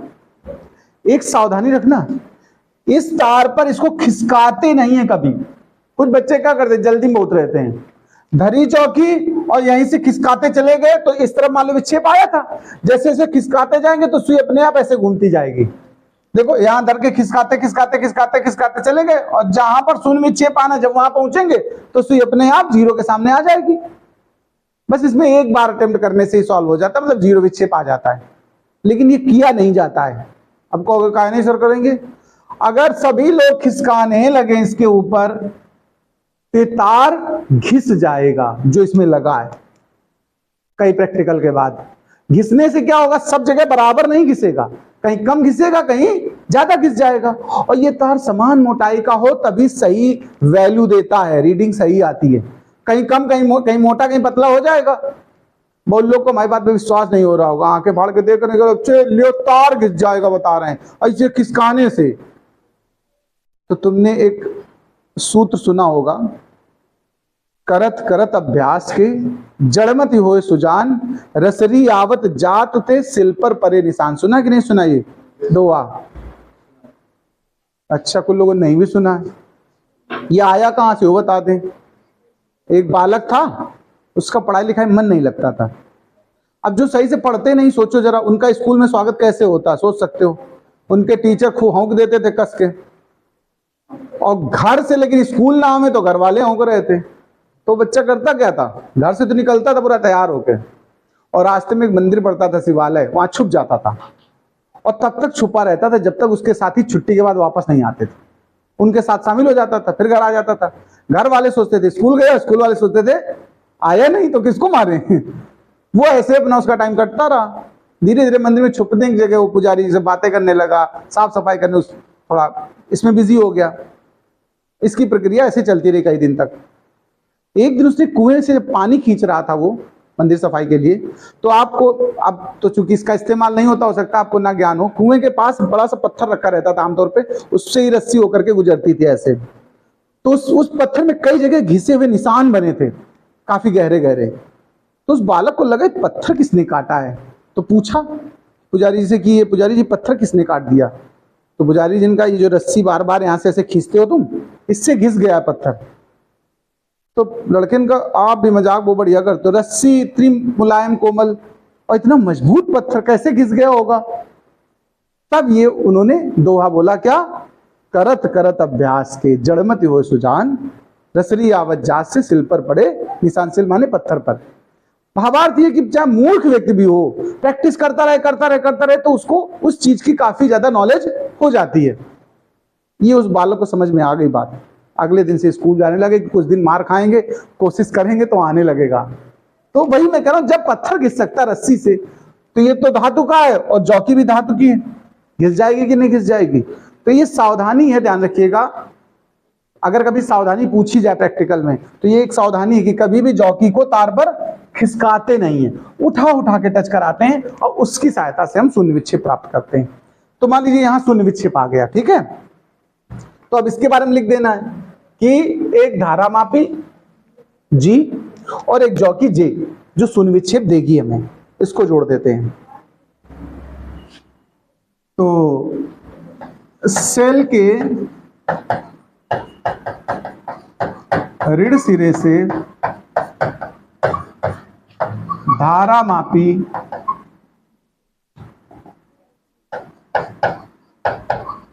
जी व जॉकी जे जुड़ी रहती है। ये तो थोड़ा चित्र के बारे में मैंने आपको लिखा दिया। अब बात करते हैं, थोड़ा सा ध्यान दीजिएगा, 2 बार में इस प्रैक्टिकल को हम करेंगे। सबसे पहले इस स्विच को बंद रखा, क्या रखा? अभी K2 बंद है। बंद का मतलब समझते हो? K2 बंद का मतलब इसका स्थान थोड़ा बदल दीजिए, अच्छा नहीं लगे, यहां से दिक्कत होगी समझाने में। ये K2 हम ऊपर लगा दे रहे हैं, कहां लगा दे रहे हैं भाई? उसका एक लॉजिक है, भी बताऊंगा मैं। यहां लगाएं K2।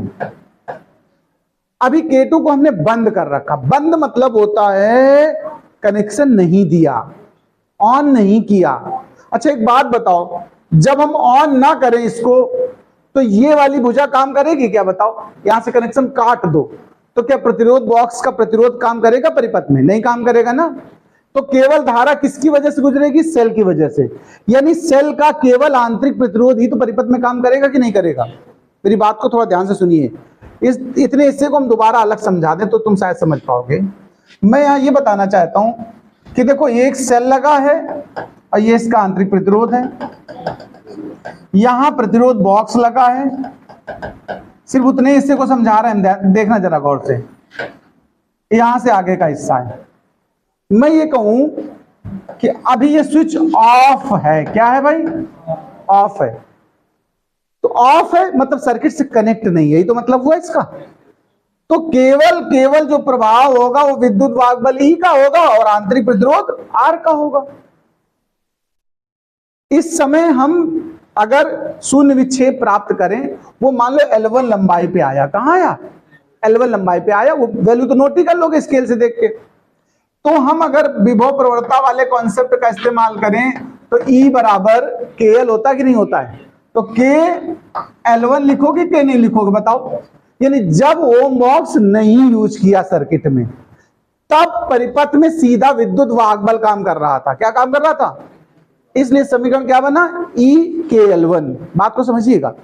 और जब इसको ऑन कर दिया, देखो अब हमने क्या कर दिया? ऑन कर दिया, तो ये प्रतिरोध भी तो इस पर लगने लगा। जब बाह्य प्रतिरोध काम करने लगता है, तब जो विभवांतर होता है, विद्युत वाहक बल होता है, उसको हम बोलते हैं टर्मिनल विभवांतर। उसको हम V से दर्शाते हैं। किससे? यानी अब परिपथ में जो वोल्टेज लग रहा है या काम कर रहा है, उसका नाम हम क्या लिखेंगे? V। क्या लिखेंगे? V। और इस समय शून्य विक्षेप किसी और जगह मिलेगा, क्योंकि प्रतिरोध बदल गया ना, तो शून्य विक्षेप की वैल्यू बदल जाएगी। तो अब क्या बोलोगे? अब E के जगह क्या लिखा? V। और K L2। जरा यही मुद्दा समझना, यही चीज यहां पर हमें आपको एक्सप्लेन करनी थी। तो मैं यही बोल रहा हूं कि देखो, जब परिपथ में केवल सेल जुड़ा है, ब्रैकेट में चाहे लिख दो, प्रतिरोध बॉक्स नहीं। क्या नहीं जुड़ा है? प्रतिरोध बॉक्स नहीं, तो शून्य विक्षेप की स्थिति L1 दूरी पर प्राप्त हुई। कहां प्राप्त हुई? L1 दूरी पर प्राप्त हुई। अतः पहला समीकरण हमारा E बराबर KL1 आ गया। यहां E लिखने का भाव समझ गए, क्योंकि कैपिटल R तो है नहीं, तो पूरा सेल का विद्युत वाहक बल ही अकेला काम कर रहा है। जब R भी शामिल हो जाता है कैपिटल वाला, तो विद्युत वाहक बल की जगह उसको हम विभवांतर या टर्मिनल विभवांतर कहते हैं। पीछे पढ़ाया था टर्मिनल विभवांतर भी, उसको V से दर्शाते हैं। अब कहेंगे यदि परिपथ में प्रतिरोध बॉक्स की सहायता से, प्रतिरोध बॉक्स की सहायता से कैपिटल R ओम का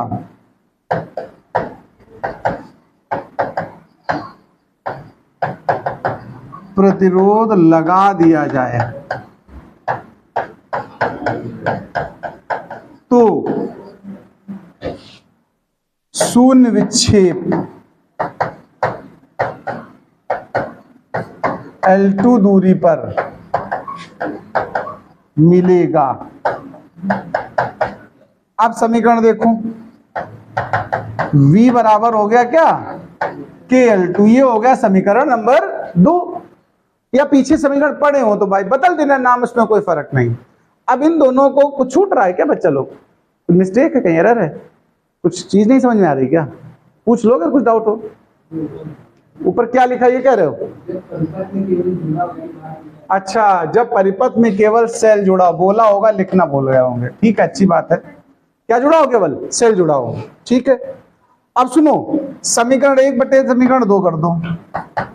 समीकरण 1 बटे समीकरण 2, तो जरा दोनों का भाग करोगे तो E बटे V मिलेगा कि नहीं मिलेगा बताओ। और उधर क्या मिलेगा, L1 अपान L2। ये एक समीकरण आया कि नहीं पहले बताओ। एक सूत्र हमने पीछे पढ़ाया है, आप लोगों को याद भले हो या ना भी हो, हम जानते हैं। एक सूत्र होता है आंतरिक प्रतिरोध का, स्मॉल r बराबर कैपिटल R E अपान V माइनस 1। याद करो, पीछे ये करा चुके हैं। ये पीछे शुरुआत में जहां हमने सेल के बारे में चर्चा कराई थी स्टार्टिंग लेक्चर में, वहां ये फॉर्मूला बनाया था। इस फॉर्मूले में E बटे V का मान यहां रख दो। अब देखो समीकरण 3 से समीकरण 4 में, तो समीकरण 3 और 4 से ये रख दो, तो R बराबर कैपिटल R E अपान V का मान देखो क्या रख दोगे, L1 अपान L2। अब सुनिए, यानी जब आप प्रैक्टिकल कर रहे होगे तुम्हें स्मॉल r चाहिए, क्या चाहिए बताओ, स्मॉल r चाहिए, और कैपिटल R का मान तो तुम सीधे बॉक्स से देख के लिख पाओगे कि नहीं, 50 ओम लगाया कि 100 ओम लगाया, तुमने जो लगाया होगा वो वैल्यू वहां से नोट कर लोगे कैपिटल R। L1 और L2 सीधा रीडिंग पढ़ लोगे स्केल को देखकर, ये सब चीजें आसानी से मिल जाएंगी, रख दो, सॉल्व कर दो, तो सेल का क्या निकल आएगा, आंतरिक प्रतिरोध निकल आएगा कि नहीं निकल आएगा बताओ। बस यहां लास्ट में लिख लो, इसी सूत्र की सहायता से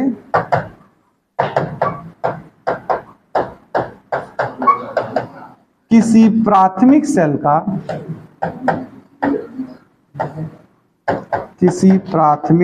का आंतरिक प्रतिरोध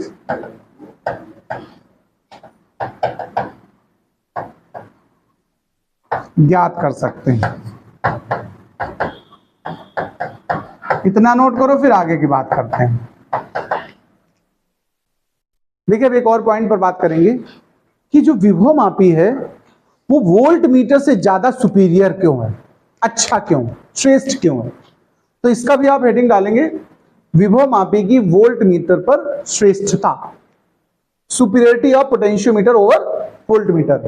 भाई मैंने शुरू जब किया था तब बोला था कि भाई जब वोल्ट मीटर था हमारे पास वोल्टेज नापने के लिए डिवाइस, तो फिर पोटेंशियोमीटर की जरूरत क्या पड़ गई। तो चूंकि वोल्ट मीटर से थोड़ी बहुत त्रुटि हो जाती थी, गलत रीडिंग आती थी, थोड़ी बहुत, ज्यादा नहीं, मतलब कुछ अंतर आता था, उससे भी ज्यादा सत्य या कह सकते हैं एक्यूरेट वैल्यू कौन देता है, पोटेंशियोमीटर। बट ये बात कह तो दी, समझाएं कैसे वो मैं आप चर्चा करता हूं। ध्यान देना, दो बातों से हम इसे सुपीरियर सिद्ध करेंगे। पहली बात, गौर से सुनना, वोल्ट मीटर आप लोगों ने देखा होगा घरों में, स्टेबलाइजर, मोटर, स्टार्टर, सब जगह घड़ी जैसा बना होता है, उसमें V लिखा होता, देख लेना जाके। उसमें एक पॉइंटर लगा होता, सुई, वो ऐसे घूमती है, उसी की रीडिंग से देखकर हम जान देते हैं ये 220 पर गई या 100 पर गई या 150 पे गई। बोलो, वोल्ट मीटर से वोल्टेज नापने के लिए हमें विक्षेप पढ़ना होता है। क्या पढ़ना होता है? और विक्षेपित होने में ये थोड़ा बहुत खुद ऊर्जा खा जाती है और प्रतिरोध काम करता है। देखो, थोड़ी बहुत खुद ऊर्जा खा जाती, थोड़ा विभव खा जाती, तभी तो विक्षेपित होगी। बिना ऊर्जा के बताओ विक्षेपित होगी क्या? तो जो एक्यूरेट वोल्टेज है उससे थोड़ा कम वोल्टेज नापती है, क्योंकि कुछ अपने में इस्तेमाल कर लेती है। जबकि विभव मापी जो अभी पढ़ाया, इसकी रीडिंग किस बिंदु पर लेते हो? शून्य विक्षेप। किसके लिए लेते हैं? जीरो, याद है? जीरो विक्षेप पर, यानी ना इधर हिली ना उधर हिली। जब ये हिली नहीं, रुकी रही एक जगह, इसका मतलब परिपथ में अनंत प्रतिरोध था। कैसा था? तभी तो धारा नहीं बही। धारा ना बहना मतलब क्या है? प्रतिरोध कितना है? अनंत। और अनंत प्रतिरोध का जो वोल्ट मीटर होता है वो आदर्श वोल्ट मीटर होता है। कैसा होता है? आइडियल। यानी जो विभव मापी है वो अनंत प्रतिरोध के आदर्श वोल्ट मीटर की तरह व्यवहार करता है, यानी सबसे अच्छी रीडिंग देता है। ये पहला फायदा है। इसको लिखिए, फिर हम दूसरे फायदे पे बात करेंगे। लिखो इसको, चलो पहले फर्स्ट फायदे की बात करते हैं। तो हम लिख रहे हैं, यहां पर लिखेंगे वोल्ट मीटर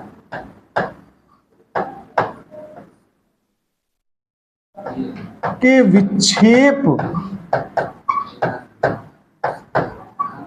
द्वारा पाठ्यांक प्राप्त किया जाता है, जबकि विभवमापी में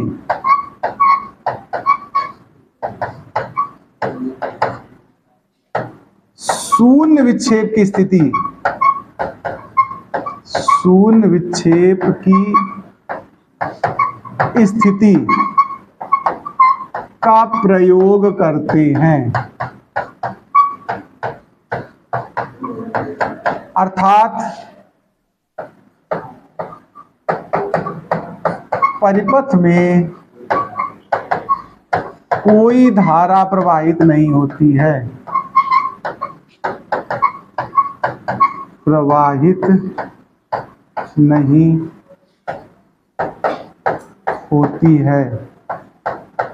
इस स्थिति में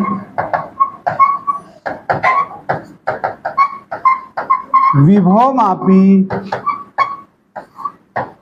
अनंत प्रतिरोध वाले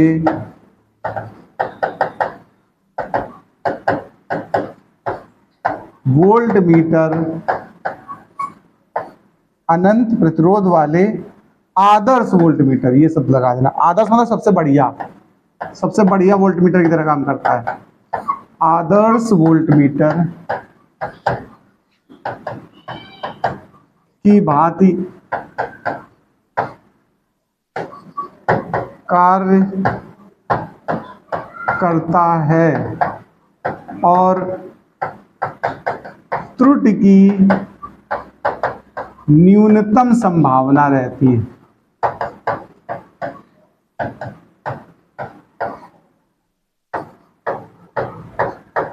है। ये फर्स्ट फायदा लिखो, फिर सेकंड बताते हैं।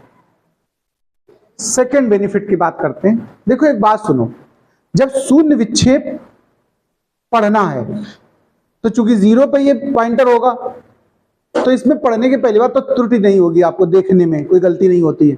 हमेशा रीडिंग पढ़ते हैं एकदम सामने से, कभी साइड से अगर आप पढ़ोगे तो हमेशा गलती हो जाएगी। घड़ी को भी अगर इधर उधर से देखो तो टाइम देखने में थोड़ा मिस्टेक होती है। एकदम ठीक सामने से समांतर में देखो तो गलती कम होती है।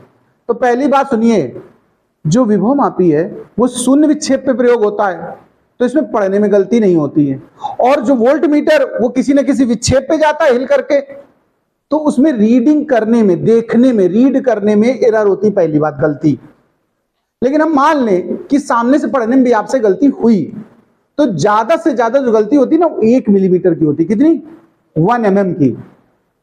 तो हम देखते हैं कि विभवमापी में जो गलती होने का चांस, वो कितना चांस है विभवमापी में। ठीक है, वोल्ट मीटर में तो गलती काफी तक हो जाती है। मैं यहां पर ये बात कहूंगा पहले तो कि वोल्ट मीटर में विक्षेप पढ़ने में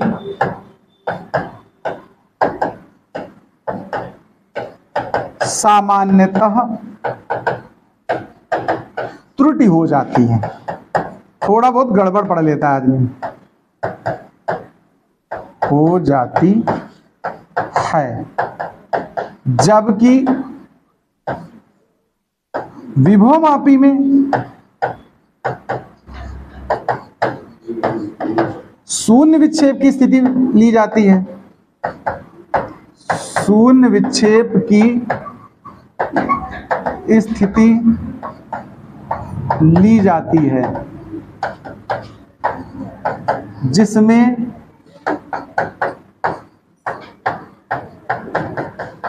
त्रुटि की संभावना नहीं रहती है।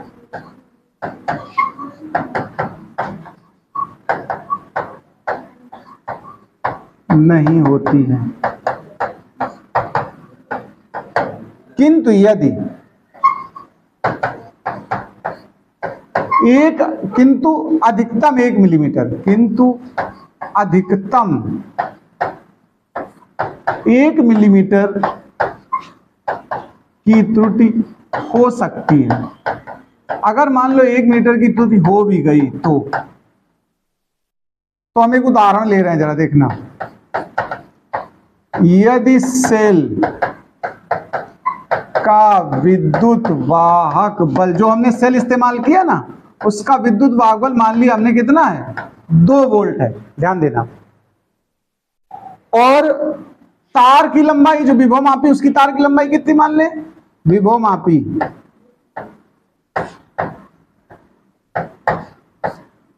के तार की लंबाई, विभव मापी के तार की लंबाई मान लो आप 5 मीटर, 4 मीटर, 6 मीटर, सबसे छोटा ले लिया, चलो 4 मीटर है। हमने कहा था 4 मीटर से 12 मीटर तक होती है।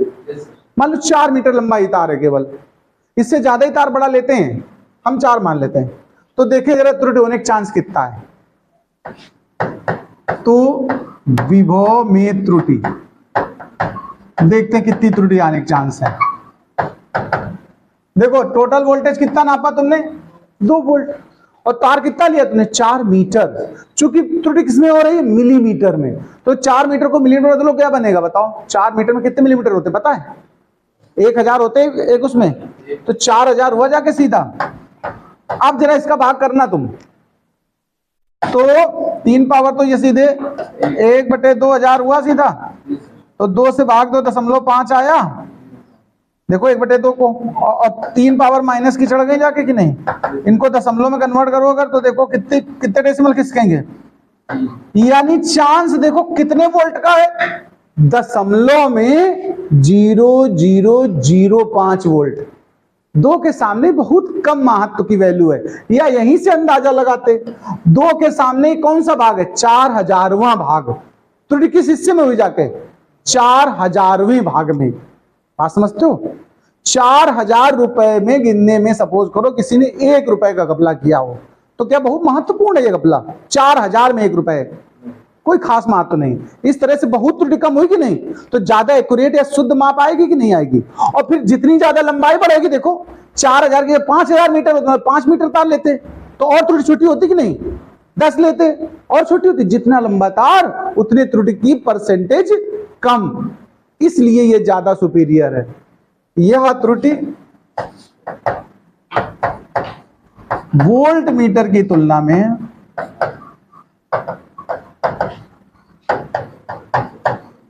त्रुटि की तुलना में नगण्य है। कैसी है ये, नगण्य है। अतः